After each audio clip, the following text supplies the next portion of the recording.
विद्युत द्विध्रुव की स्थिति ऊर्जा को निकालने का एक शॉर्ट मेथड भी है, उसी में द्विध्रुव को घुमाने में किया गया कार्य भी आ जाता है। तो मैं दोनों शॉर्ट में करवा देता हूं, है ना। जैसे पहले तो द्विध्रुव को घुमाने में कार्य, है ना। ये कोई बहुत महत्वपूर्ण टॉपिक्स में से नहीं है, सिंपल टॉपिक है ना। द्विध्रुव को घुमाने में किया गया कार्य, तो सब विद्युत क्षेत्र में द्विध्रुव को एंगल θ1 से θ2 घुमाने में कार्य, है ना। तो W is equal to limit आ जाएगी θ1 से θ2, और बल की जगह बलाघूर्ण और विस्थापन की जगह कोणीय विस्थापन। अब क्योंकि टो इज इक्वल टू होता है PE sin थीटा, जो अपन ने उसमें भी यूज किया था, है ना, इसलिए W is equal to P तो आ गया बाहर, है ना, θ1 से θ2, P sin थीटा तो अब ओनली क्या रहेगा अंदर, P तो मैंने निकाल लिया बाहर, है ना। तो अब अपन अंदर केवल किसको इंटीग्रेट करेंगे, साइन थीटा को विद रिस्पेक्ट टू थीटा, यानी W is equal to PE, ये इंटीग्रेशन हो गया minus cos theta, lower limit θ1 और अपर लिमिट θ2, यानी W is equal to minus PE, उच्च सीमा रख दे पहले, कोस θ2 माइनस कोस θ1, माइनस अंदर डालो, यानी PE कोस θ1 माइनस कोस θ2। तो सब अब उसी से निकली हुई चीज है, हालांकि उसी का जो अपन ने स्थिति ऊर्जा निकाली उसी का एक पार्ट है। वहां अपन ने 0 से थीटा कोण पर घुमाया था, ये कार्य है। यहाँ स्थिति ऊर्जा के लिए कोई मानक स्थिति तो ली नहीं अपन ने। वहां तो अपन ने कहा था विद्युत द्विध्रुव को अनंत से विद्युत क्षेत्र में लाएं, पहले वो कार्य, फिर घुमाएं, फिर कार्य, उन दोनों का टोटल क्या कहलाता है, विद्युत द्विध्रुव की स्थिति ऊर्जा। लेकिन द्विध्रुव को घुमाने में किए गए कार्य की बात करें तो साहब कोई एंगल θ1 से θ2 हमने अज्यूम कर लिया। जब आप घुमाने की बात कर रहे हो तो बल की जगह बलाघूर्ण आएगा और विस्थापन की जगह कोणीय विस्थापन आएगा। अब इसमें कोई स्थिति पैदा कर सकता है कि साहब यदि θ1 बराबर 0 तो θ2 को थीटा लिख दें, यानी यहां यूं कहा जा रहा है कि साहब मान लीजिए P और E समांतर थे शुरू में, P और E एक ही दिशा में थे, तो θ1 बराबर 0, उससे किसी कोण थीटा, तो θ2 बराबर अपन ने लिख दिया थीटा, है ना। अब क्या साहब कितना कार्य होगा, तो W बराबर PE, ये कोस 0 हो गया, कोस 0 का मतलब 1 माइनस कोस θ2 की जगह कितना लिख दें, थीटा। तो साहब ये कार्य तब जब आपने द्विध्रुव को उस समय घुमाया हो जब प्रारंभ में P और E एक ही दिशा में हो, यानी द्विध्रुव विद्युत क्षेत्र या द्विध्रुव आघूर्ण विद्युत क्षेत्र की दिशा में हो, वहां से किसी कोण थीटा घुमाए तो इतना कार्य करना पड़ेगा।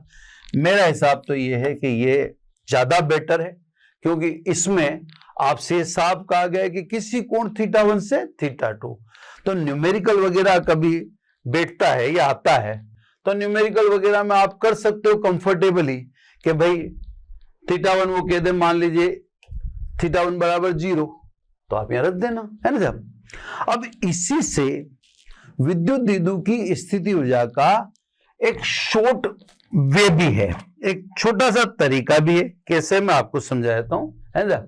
इस तरीके में ये आपको एक तरीका तो मैंने बता ही दिया, जिसमें मैंने आपसे डेफिनेशन बोली कि अनंत से विद्युत द्विध्रुव को विद्युत क्षेत्र में लाकर फिर उसके बाद घुमाया जाए, जितना टोटल कार्य किया जाए उसको विद्युत द्विध्रुव की स्थिति ऊर्जा कहते हैं, ऐसा मैंने बोला। आप चाहो तो डायरेक्ट ऐसे भी बोल सकते हो, है ना। द्विध्रुव को विद्युत क्षेत्र में घुमाने के लिए किया गया कार्य द्विध्रुव में संचित हो जाता है, जिसे विद्युत द्विध्रुव की स्थितिज ऊर्जा कहते हैं। अब आपने क्योंकि यहां पे कैसे डेफिनेशन दी है, आपने डेफिनेशन दी है कि विद्युत क्षेत्र में द्विध्रुव को घुमाने में किया गया कार्य द्विध्रुव निकाय में संचित हो जाता है, जिसे विद्युत द्विध्रुव की स्थितिज ऊर्जा कहते हैं। तो आप कह रहे हो घुमाने में जो कार्य कर रहे हैं वही डिपॉजिट हो जाता है, यही बात आप कह रहे हैं, और उसी को द्विध्रुव की स्थिति ऊर्जा कहते हैं। तो अब आपने लाने को तो कट ही कर दिया, जबकि पिछली परिभाषा में तो अपन ने कहा कि अनंत से लाकर और फिर घुमाना। अब अपन ने परिभाषा चेंज कर दी क्योंकि मेथड अपन चेंज कर रहे हैं। तो ये जो मतलब बच्चे थोड़ा नॉर्मल चीजें देखना चाहते हैं, जिनको कॉम्प्लिकेशन कई जगह पसंद नहीं होती, उनके लिए एक तरीका ये भी है ना। तो इस तरीके में थोड़ी सी परिभाषा भी चेंज कर देना। ये मैं अगेन आपको स्थिति ऊर्जा द्विध्रुव की निकाल के दिखा रहा हूं, मैंने प्रॉपर निकाल दी है ना। तो अब मैं परिभाषा भी चेंज कर रहा हूं, मैं कह रहा हूं विद्युत क्षेत्र में विद्युत द्विध्रुव को घुमाने में किया गया कार्य निकाय द्विध्रुव में संचित हो जाता है, जिससे द्विध्रुव की स्थितिज ऊर्जा कहते हैं। क्लियर? अब सब यहां पर द्विध्रुव की स्थितिज ऊर्जा की गणना करने के लिए निर्देश बिंदु का चयन आवश्यक है। द्विध्रुव के लिए यह निर्देश बिंदु 90 डिग्री चुना गया है। अब क्यों चुना गया है वो छोड़ो, ये 90 डिग्री चुना गया है, इससे 90 डिग्री से किसी कोण थीटा घुमाने में कार्य अर्थात द्विध्रुव की स्थितिज ऊर्जा, तो कार्य अर्थात द्विध्रुव की स्थितिज ऊर्जा, लेकिन अब लिमिट क्या आ जाएगी 90 डिग्री से किसी कोण थीटा घुमाने में कार्य, यानी u is equal to 90 to theta, तो की वैल्यू अपन रख दें p sine theta d theta, यानी u बराबर p तो निकल जाएगा बाहर, साइन थीटा का समाकलन हमेशा की तरह minus cos theta, lower limit 90 degree upper limit theta, यानी u बराबर माइनस बाहर डाल दो माइनस p कोस थीटा बचा, upper limit cos theta, lower limit 90, cos 90 is equal to 0। तो स्वाभाविक है u बराबर माइनस पीई, यानी माइनस पी डॉट ई। तो साहब ये एक शॉर्टेस्ट मेथड है विद्युत द्विध्रुव की स्थितिज ऊर्जा को ज्ञात करने का, जिसमें 4 लाइन में काम कंप्लीट हो जाता है। एक मेथड आपको इससे पहले कार्य से पहले करवाया मैंने, है ना, उससे भी आप द्विध्रुव की स्थिति ऊर्जा निकाल सकते हैं। हाँ, बस ये ध्यान रखना स्थिति ऊर्जा का मतलब कार्य ही होता है, चाहे अपन उस मेथड से निकालें, चाहे अपन स्थिति ऊर्जा का सेकंड मेथड काम में लें, है ना, बात एक ही है। समझ में आती है बात, है ना। तो आप इस तरह से निकल सकते हैं डेफिनेट। अब सब एक अच्छा सा न्यूमेरिकल है अपने एनसीईआरटी में, वो न्यूमेरिकल में और ऐड कर देता हूं। स्थिति ऊर्जा ये प्रॉपर्ली क्लोज होगी, है ना। स्थिति ऊर्जा में कुछ बचा नहीं जो अपने सिलेबस में है। एक न्यूमेरिकल है एनसीईआरटी का, ये न्यूमेरिकल नंबर मैं एनसीईआरटी के हिसाब से बता देता हूं आपको। ये न्यूमेरिकल 18 न्यूमेरिकल है, अच्छा न्यूमेरिकल है, इसलिए अपन इसको लेना चाहते हैं, है ना। ये एडिशनल में है, अच्छे न्यूमेरिकल एडिशनल में हो चाहे कहीं भी, वो लेने चाहिए। ये कहता है एक हाइड्रोजन परमाणु में इलेक्ट्रॉन तथा प्रोटॉन लगभग 0.53 एंगस्ट्रॉम दूरी पर परिबद्ध हैं। ठीक है साहब, इलेक्ट्रॉन और प्रोटॉन के बीच की दूरी 0.53 एंगस्ट्रॉम। एंगस्ट्रॉम का मतलब अपन जानते हैं 10⁻⁻10 मीटर। ये इलेक्ट्रॉन और प्रोटॉन के बीच दूरी, हाइड्रोजन के नाभिक में एक प्रोटॉन होता है और ऑर्बिट में एक इलेक्ट्रॉन होता है। अब इसके कुछ क्वेश्चन हैं। पहला क्वेश्चन ए, निकाय की स्थिति ऊर्जा इलेक्ट्रॉन वोल्ट में ज्ञात कीजिए, जबकि प्रोटॉन से इलेक्ट्रॉन के मध्य अनंत दूरी पर स्थिति ऊर्जा को 0 माना गया है। एक एक सवाल को लेते हैं। यह कह रहा है कि निकाय की स्थिति ऊर्जा ज्ञात कीजिए इलेक्ट्रॉन वोल्ट में, है ना। जबकि प्रोटॉन और न्यूट्रॉन इलेक्ट्रॉन की अनंत पर स्थिति जो शून्य मान रखी है। अपने जो फॉर्मूले हैं, जैसे मैं आपको बताऊं, जो अपना फॉर्मूला, ये ए कर रहा हूं ना पहला क्वेश्चन, अपना जो फॉर्मूला है के Q1 Q2 अपॉन R, पहले ध्यान से समझ लें। हालांकि इसने क्यों कहा, इसकी चर्चा इसके अगले पार्ट में आ जाएगी या अगले से अगले पार्ट में, 3 पार्ट का क्वेश्चन है, कर रहे हैं तो आएगी आएगी। इसने कहा आप अनंत पर स्थिति ऊर्जा मान शून्य मानकर इलेक्ट्रॉन और प्रोटॉन की इस निकाय की, जो अपन दोबारा मैं बोल देता हूं कौन सा निकाय, जो हाइड्रोजन परमाणु बोल रही है ना, देखो निकाय की स्थिति ऊर्जा का इलेक्ट्रॉन वोल्ट में परिकलन कीजिए। प्रोटॉन से इलेक्ट्रॉन के मध्य दूरी अनंत पर के मध्य की अनंत पर दूरी पर स्थिति ऊर्जा को शून्य माना गया है। तो निकाय तो यहाँ हाइड्रोजन परमाणु हो गया या प्रोटॉन और इलेक्ट्रॉन से निर्मित निकाय हो गया है ना। अब अपने फॉर्मूले जो अपन ने ये बनाए हैं, ये अनंत पर स्थिति ऊर्जा शून्य मानकर ही बनाए है ना। ये जो फॉर्मूला बनाया था, इसको अगर बेसिक उसमें लिखें आप तो इसको ऐसे लिखना चाहिए। अपन उसको ये लिखते नहीं है, बाकी ठीक है, अपन ने उस चर्चा में तो बात की थी है ना। अभी बात को ध्यान से समझना। तो वैसे देखा जाए तो ये यूं लिखना चाहिए, किसी बिंदु पर स्थिति या किसी निकाय की स्थिति या किसके रेस्पेक्ट में, अनंत के रेस्पेक्ट में। अब क्योंकि अनंत पर स्थिति या 0 है, इसलिए के Q1 Q2 अपॉन R, ऐसे समझ लो आप है ना। तो अपन लिखते, अभी जो फॉर्मूले बना रखे हैं अपन ने, वो यही मानकर बना रखे हैं कि अनंत पर स्थिति ऊर्जा शून्य है। ठीक है सर, चलो सब गणना करो। U बराबर के का मान रखिए देंगे, प्रोटॉन पर आवेश, इलेक्ट्रॉन पर आवेश बटा R। ये तो हो जाएगी साहब किसमें, जूल में। ये कह रहा जूल में नहीं चाहिए हमें, ये कह रहा हमें चाहिए इलेक्ट्रॉन वोल्ट में। ठीक है, इलेक्ट्रॉन वोल्ट में निकाल दो। U बराबर के माइनस बार लिख दो E² अपॉन R। अगर आपको इलेक्ट्रॉन वोल्ट में चाहिए तो 1.6 इंटू 10 की पावर माइनस 19 का भाग देना पड़ेगा, और 1.6 इंटू 10 की पावर माइनस 19 का मतलब इलेक्ट्रॉन पर आवेश, उसका भाग देना पड़ेगा, तब जाके किसमें चेंज हो जाएगी, इलेक्ट्रॉन वोल्ट में। तो ये लो साहब, एक ही से ही कट गया, तो स्थिति ऊर्जा कितनी निकलेगी, माइनस के अपॉन R। अब किस में आ जाएगी, इलेक्ट्रॉन वोल्ट में। ठीक है साहब, इसको इलेक्ट्रॉन वोल्ट में निकालो। U is equal to minus 9 into 10 की पावर 9, ये अपन ने के की वैल्यू रख दी। ए की वैल्यू 1.6 इंटू 10 की पावर माइनस 19, और R की वैल्यू इसने दे रखी अपने को 0.53 इंटू 10 की पावर माइनस 10 मीटर।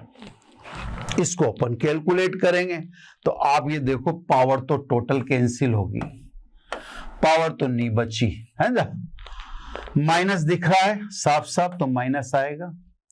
अब ये जो नंबर है, इस नंबर को आप कैलकुलेट करोगे तो जैसे ऊपर तो आया 4 और ये 14 है ना, करीब इतना आया। देख लेना थोड़ा बहुत कैलकुलेशन आप भी।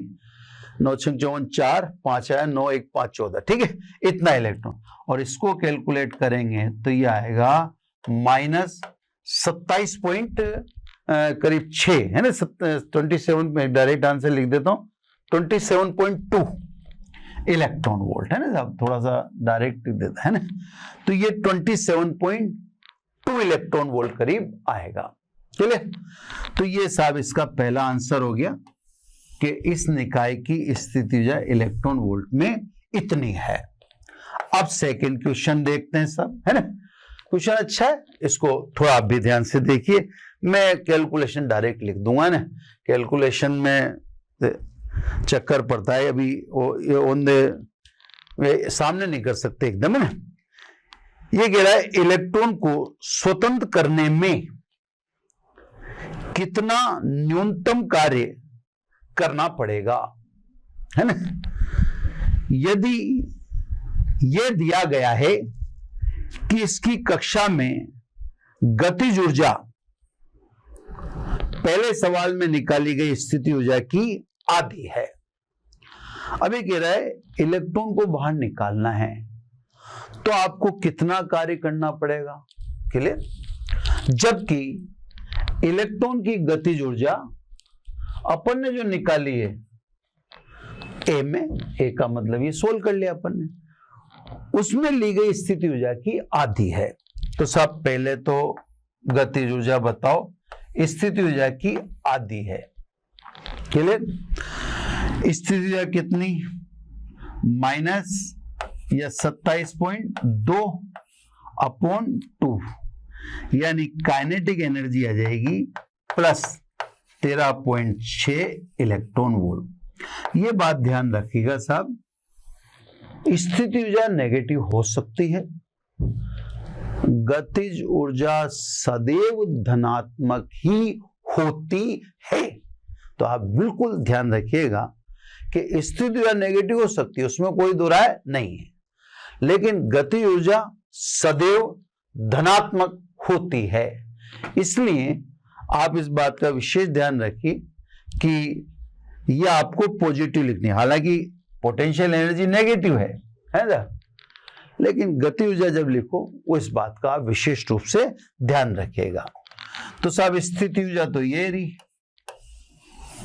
गति ऊर्जा इसके अनुसार ही निकलेगी।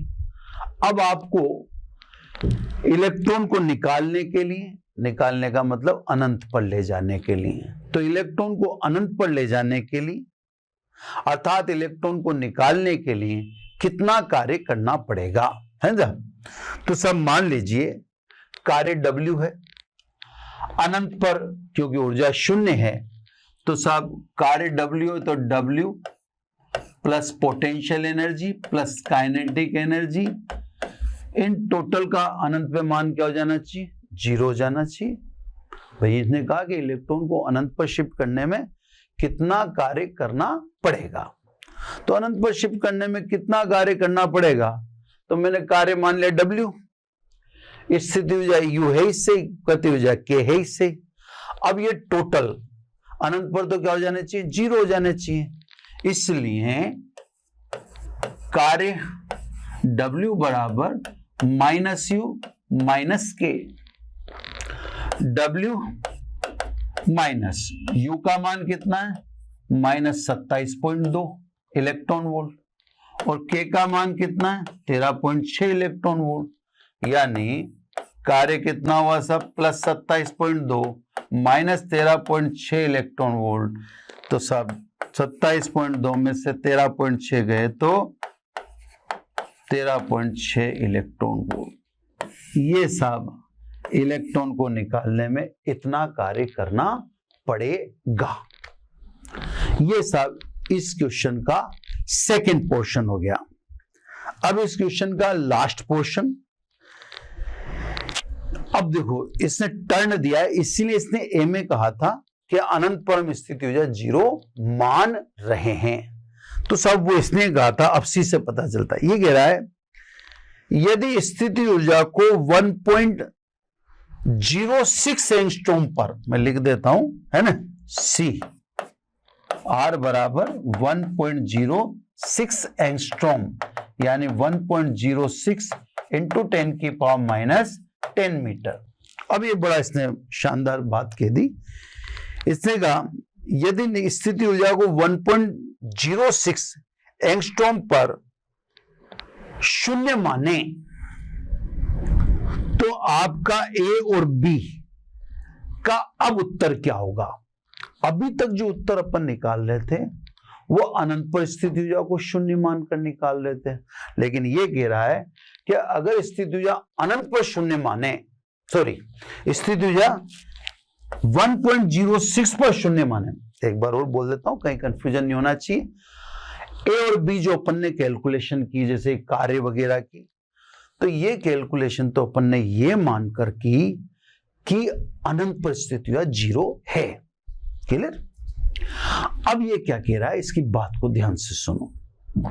ये यूं कह रहा है कि सब हम अनंत परिस्थितियां जीरो नहीं मानते हैं। अब इसका बात है, ये कह रहा है हम कहां जीरो मानते हैं, 1.06 एंगस्ट्रॉम पर। ठीक है, उसको मैंने मीटर भी लिख दिया। ये पार्ट ध्यान से समझना, ये नहीं कर पाता कोई भी ना। अब यहां शून्य मानते हैं, तो ये कहता है अब आपका उत्तर ए क्या होता और उत्तर बी क्या होता है ना, यानी अब स्थिति यह क्या होती, और अब इलेक्ट्रॉन को अनंत पे ले जाने में किया गया या इलेक्ट्रॉन को निकालने में किया गया कार्य क्या होता, अब ये कह रहा है। तो सब एक एक चीज का जवाब देने, तो पहले तो अपन निकालें इस पर स्थिति ऊर्जा, है ना, क्योंकि यहां पर इसने शून्य नहीं मानी। तो सब पहले तो आप निकालो U बराबर के Q1 Q2, इसको R डैश लिख देता हूं मैंने, नई डिस्टेंस होगी ना, इसको R डैश लिख दें, ये यहां भी लिख दूं 1.06, ठीक है ना। अब 1.06 इसको कैलकुलेट करें, यानी वही के ये माइनस सी ये प्लस ई, है ना, वही R, और इलेक्ट्रॉन वोल्ट में कन्वर्ट करने के लिए ई का भाग देंगे तो एक ही से ही कट जाएगा, यानी U बराबर 1.06 माइनस ये ऊपर बचेगा अपने पास के ई अपॉन आर। के का मान अपन जानते हैं, जिसे भी मैंने आपको निकाल के दिखाया था उसी में देख लो, ज्यादा अपन इसको नहीं करते ना, ये सब दिखाया था, बस फर्क इतना सा पड़ेगा, ये डिस्टेंस 1.56 हो जाएगी, 1.06 हो जाएगी। अब आप सीधा सीधा देख लो, इसकी डबल होगी, इसकी डबल होगी तो पोटेंशियल एनर्जी इसकी हाफ हो जाएगी। अब भी तो पोटेंशियल एनर्जी कितनी थी, -27.2। अब डिस्टेंस इसने, ये देखो 0.53 को डबल करो, डबल करोगे तो क्या आ जाएगा, 1.06 आ जाएगा, है ना। अब इसको तो यहां से मिटा देता हूं, है ना, ये तो फिर ठीक नहीं लगेगा। तो डिस्टेंस इसने डबल कर दी। अब डिस्टेंस डबल कर दी तो स्वाभाविक रूप से पोटेंशियल एनर्जी हाफ हो जाएगी, बाकी तो सब वैल्यू वही है। चलो सब आप समझ गए, तो यहाँ कैलकुलेशन नहीं करनी पड़ेगी अपने को, यहाँ अपन -13.6 इलेक्ट्रॉन वोल्ट लिख देंगे, है ना। कैसे लिखा, क्यों लिखा, वो आपको समझ में आ ही गया होगा, मैंने समझा दिया। अब सब पहला उत्तर दें। पहला देखा निकाय की स्थिति ऊर्जा क्या होगी, ठीक है। चलो अब पहले उत्तर को देखते हैं। अब स्थिति ऊर्जा किसके रेस्पेक्ट में निकालोगे, ये बात मैंने आपको समझाई भी थी। ये देखो आप, ये देखो पहले मैंने किसके रेस्पेक्ट में निकाली थी, अनंत पे, क्योंकि अनंत पर आपने स्थितियां क्या कही थी, शून्य। अब आप क्या कह रहे हो कि स्थितियां कहां शून्य है, 1.06 पे कह रहा ना। अब स्थितियों को अगर यहां शून्य माने तो आपका आंसर एक क्या होगा, तो आंसर एक क्या होगा देखते हैं। तो सब 0.53 पर -27.2 थी, माइनस और माइनस माइनस ये 1.06 पर ये है। तो अब स्थिति ऊर्जा पहले की आधी हो जाती, कितनी हो जाती, -13.6 electron volt. First answer change हो जाता सब, है ना। बात को समझना मजा तभी आएगा। देखो इसमें तो ये आई थी स्थिति ऊर्जा, पहले किसके रेस्पेक्ट में निकाली थी, अनंत के में। अब इसने कह दिया कि नहीं हम यहाँ पे शून्य मानते हैं, तो पहला आंसर चेंज हो जाएगा, है ना। अब दूसरे आंसर की बात करते हैं, क्योंकि काइनेटिक एनर्जी को तो कोई फर्क पड़ने वाला है नहीं, तो काइनेटिक एनर्जी तो कितनी रहेगी, 13.6 इलेक्ट्रॉन। भाई स्थिति में परिवर्तन से या अनंत पर स्थिति या जीरो मानी, उससे काइनेटिक एनर्जी को क्या लेना देना। तो काइनेटिक एनर्जी तो पहले भी 13.6 थी और अभी भी 13.6 ही रहेगी। काइनेटिक एनर्जी स्थिति का फलन नहीं है, स्थिति ऊर्जा स्थिति का फलन है। तो ये बात आपको समझ के रखना चाहिए कि साहब आप इस जगह पर स्थितियों को जीरो मानोगे, उससे गति ऊर्जा प्रभावित नहीं होगी। अब देखें कुल ऊर्जा कितनी होती है, E बराबर K प्लस U। K का मान 13.6 और ये -13.6, तो अब परमाणु की या निकाय की कुल ऊर्जा कितनी हुई, 0 ही। क्लियर। अब इलेक्ट्रॉन को कहां ले जाना है? इलेक्ट्रॉन को यहां ले जाना है, क्योंकि यहां पर स्थिति क्या मानी? 0। तो कितना कार्य करना पड़ेगा? देखो बड़ी गजब की चीज है ना। दोबारा सुन लें, कुल ऊर्जा तो अब एटम में 0 होगी। पहले कुल ऊर्जा 0 नहीं थी साहब। अगर आप पिछला देखें तो कुल ऊर्जा थी, कुल ऊर्जा उधर ही निकाली अपन ने, इधर की तरफ है ना। पहले कुल ऊर्जा थी 13.6, इन दोनों को देख लो आप, है ना।